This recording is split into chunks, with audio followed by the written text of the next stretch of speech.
Bună seara și bine ați venit la Răspuns Direct. A vrut să meargă în Parlamentul României și va cerut votul pentru a schimba lucrurile. Au trecut 5 luni de mandat și vom afla în această seară când și cum se vor schimba lucrurile în România. Despre activitatea parlamentară, despre noua hartă administrativă a României, despre cum își folosește un primar experiența administrativă în Parlament și cum este dialogul cu cetățeanul din postura de senator. Vom afla în această seară de la senatorul Darius Vâlcov. Bună seara, domnule senator!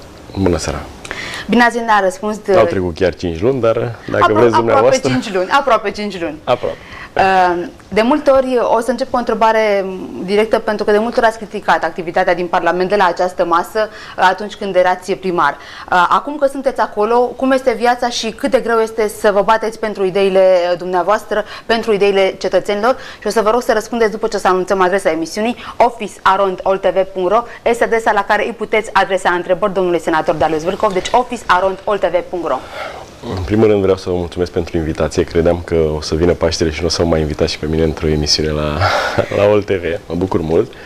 Țin cu această ocazie să urez și eu la mulți ani tuturor celor care poartă numele Sfântului Gheorghe și care și-au sărbătorit alarteri, onomastica, și celor care sărbătoresc Duminică de Flori ziua, dar să le urez și tuturor strătenilor și oltenilor și românilor în general sărbători fericite de Paște. Nu este greu, este bine atunci când ai o echipă alături de care poți să te luți, pentru că în Parlamentul României noi suntem deja o echipă unită, senatori și deputați din Olt, care ne-am demonstrat că atât pe plan politic, cu ajutorul, bineînțeles, celor care ne-au ales, cât și pe plan administrativ, reușim sau începem să reușim să facem câte ceva care să conteze pentru oamenii în general. Și nu am criticat nici atunci și nici acum, pentru că nu-mi permit să critic eu Parlamentul. Este o imagine generală a cetățenilor despre Parlamentul României, pe care atunci încercam să o scot în evidență, acum încerc să o schimb. Ați spus că sunteți mulțumit de echipa pe care ați format-o în Parlament. Cum funcționează? Primul lucru este că, prima schimbare este că e o echipă. Până acum la OLT, niciodată parlamentarii n-au format o echipă. Au fost individual senatori și deputați care și-au rezolvat pe alocul problemele lor, dar niciodată nu s-au gândit la problemele comunității, sau cel puțin așa s-a văzut dinspre cei care priveau din afară. Eu fiind la vremea aceea în afară, așa se zisam lucrurile. Acum pare că cei care sunt în Parlament, deși sunt doar de 4 luni de zile, de-abia se acomodează majoritatea cu acest statut de parlamentar, vor să facă ceva și să nu treacă un mandat peste ei, fără ca măcar în dreptul lor să fie bifate anumite reușite până la urmă parlamentare. Faceți echipă și cu cei 3 parlamentari ai opoziției, ca să spunem așa? Absolut. Chiar și cu cei 3 parlamentari, dacă vă referiți la PPDD, nu? PPDD, pentru că altă opoziție nu există în Parlament din partea Oltului. Să știți că eu am o relație foarte bună și cu Mitel Niculescu, deputatul PPDD-ului, dar și cu senatorul și cu doamna deputată a PPDD-ului. Și de fiecare dată când am avut întâlniri și discuții, n-am ocolit un ajutor dacă a fost nevoie și să-l dau și să-l primesc. Deci da, cred că interesul este comun. Deși l-a reproșat că la buget n-au fost foarte atenți să voteze centura Slatinei, probabil a fost o scăpare, sunt sigur că acum ar fi votat alături de noi. Bine că a trecut și fără votul dumnealor. În rest, să știți că sunt sigur că și ei sunt interesați să rezolve problemele oltenilor în primul rând și după aceea ale tuturor românilor. Este greu, nu este ușor, dar faptul că 13 oameni, sper să fie cu noroc de data aceasta, trimiși în Parlament de către județul Olt, au acolo, sper ca prioritate, în primul rând, Oltul să nu mai fie în acea zonă roșie a sărăciei. Roșie mă refer pe hărțile pe care se arată gradele de sărăcie. Culoarea roșie este sărăcia cea mai intensă, nu are nicio legătură cu culoarea politică, și să devenim o culoare cât mai albă sau albastră, așa cum arată pe hărțile celor care prezintă situațiile de sărăcie, zonele dezvoltate și foarte dezvoltate. pentru că ați vorbit de culori și pentru că ați spus că nu ați fost invitat. Nouă ne face plăcere să invităm toți parlamentarii. Am vrut să lăsăm loc liber, ca să spun așa, și opoziției, să vadă că sunt invitați. Din păcate nu sunt atât de vocal cum este puterea, ceea ce este o problemă, pentru că unde e putere trebuie să este și opoziție. Deci este bine ca toți parlamentarii să-și asume rolul și să vină în fața oamenilor și să spună ce au făcut și ceea ce vor face. Dumneavoastră sunteți unul dintre cei mai activi parlamentari din județul Olt și vă spun, nu o spun eu, ce arată cifrele de pe site-urile Senatului și Camerei Deputaților, de pe site-urile Parlamentului. Ați avut 23 ați vorbit de 23 de ori în plen, declarații politice, au fost vreo 3 declarații politice și 2 interpelări. Sunteți președinte Comisiei pentru Administrație Publică, Organizarea Teritoriului și Protecția Mediului din Senat. Și pentru că vă ocupați îndeaproape de procesul de regionalizare, aș vrea să vă întreb când va începe procesul de regionalizare și dacă ne puteți spune cam ce se întâmplă acum în Parlament legat de acest subiect care devine destul de drag oamenilor, nu se mai sperie cum se speriau înainte de acest cuvânt regionalizare. Nu are de ce să ne sperie. Acest proces a început deja. El deocamdată este în faza de concepție a unui draft care să fie prezentat Parlamentului și spre dezbaterea publică. În momentul în care acest draft, acest proiect va fi prezentat publicului, vor începe dezbaterile, așa cum deja au început dezbaterile pe Constituție.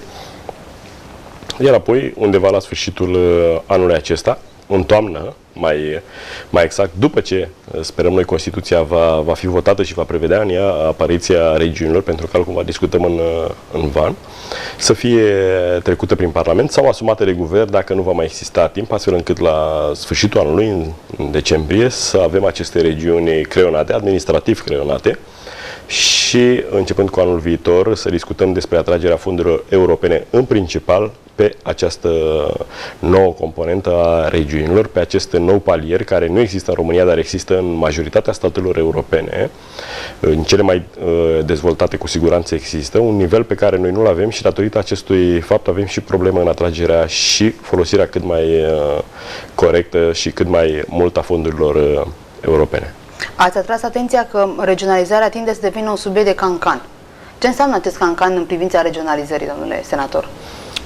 Înseamnă mai ales ceea ce vedem în fiecare, poate nu chiar în fiecare zi pe televizor, dar săptămânal vedem pe televiziune publice tot felul de primari, parlamentari și nu numai, specialiști în datul cu părerea, care spun unde ar trebui să fie capitalele, cine ar trebui să fie guvernator, cum se face că regionalizarea va costa 10 de miliarde, cum regionalizarea aceasta va îngropa unele județe și le va ridica pe altele, cum nu se poate face regionalizarea până la sfârșitul anului, nebazându-se pe nimic. Neavând niciun studiu, neavând nicio analiză, neavând nicio discuție cu nimeni. Cei care efectiv lucrează la acest proiect stau tăcuți, să spun așa, lucrează, vor prezenta, eu cred că imediat după sărbători acest proiect va fi prezentat publicului larg, astfel încât să putem să-l îmbunătățim cu toții și după ce va trece și vara, eu sper în pline dezbateri, voi încerca să participe în cât mai multe regiuni la dezbaterea acestui raport, fiind și președintele Comisiei de Administrație a Senatului. Până la urmă, Senatul va avea un rol decisiv, indiferent în ce formă, pentru că suntem cameră decizională pe această componentă, astfel încât la sfârșit să iasă o lege cât mai bună, care să satisfacă cât mai mult cerințele României de la ora actuală. Noi pe regiunea sud-vest, pentru că este foarte important și acest lucru, trebuie să ne concentrăm mai mult pe ideea de a se face și nu pe ideea de unde este capitala. Cu toții știm, nimeni nu poate lua locul Craiovei. Restul sunt discuții, că va fi capitala sau reședință la Vâlcea, la Slatina sau la Drobeta sau la Târgu Jiu. Nu este foarte important unde este capitala și capitala trebuie să fie la Craiova. Nu este foarte important cum se va numi guvernatorul, ci este foarte important ca toate competențele sau cât mai multe competențe de la nivel național să coboare la nivel regional și astfel să reușim în această perioadă 2014-2020 să aducem cât mai mulți bani europeni în această regiune și împreună cu proiectele Guvernului României, pentru că și Guvernului vor rămâne multe atribuții. Centura municipiului în prima fază, pentru că după aceea va fi trecută la regiune și nu numai a municipiului, ci și a orașului Balj, drumul expres, respectiv autostrada care să treacă prin județul nostru, fie că este Craiova-Pitești, Craiova-Pitești, prin Slatina, fie că este Craiova-Alexandria-București, care se dorește pe fonduri europene, să ridice cât mai mult nivelul sărăciei din județul nostru. Asta este important. Restul, că vrea Sibiu, capitala la Sibiu și să nu fie la Brașov, deși toată lumea știe că Brașovul este mai dezvoltat decât Sibiul, sau că vor Brăila și cu Galațiu să nu fie la Constanța, lucrurile astea trebuie să fie pe un plan 10, dacă nu mult mai în spate. Important este cine face strategia pentru educație și pentru sănătate în regiunea noastră. Pentru că nu cred că la București ministrul educației și al sănătății știe mai bine ce trebuie să dezvoltăm în această regiune în privința sănătății și a educației. Mult mai bine știu factorii de decizie locali, județeni și viitorii factori de decizie regionali și mai ales au mult mai mare responsabilitate. Sunt cei aleși de către noi. Mult mai greu este unui primar, președintele Consiliului Județean, respectiv președintele regiune sau guvernator, cum se va numi, să ia o decizie sau să ignore dorința oamenilor, decât unui ministru. Ministrul poate să ignore orice, pentru că el este numit. Dacă îi place primului ministru sau șefului de partid de el, atunci el ajunge ministru. Nu trebuie să-l aleagă nimeni. La primar, la președinți de Consiliul Județean și viitorii președinți de regiune va fi un pic mai complicat, pentru că sunt aleși direct de oameni. Ei nu pot să greșească decât o dată. Pentru că la 4 ani, sau din 4 în 4 ani, vin alegerile peste ei și trebuie să dea socoteală.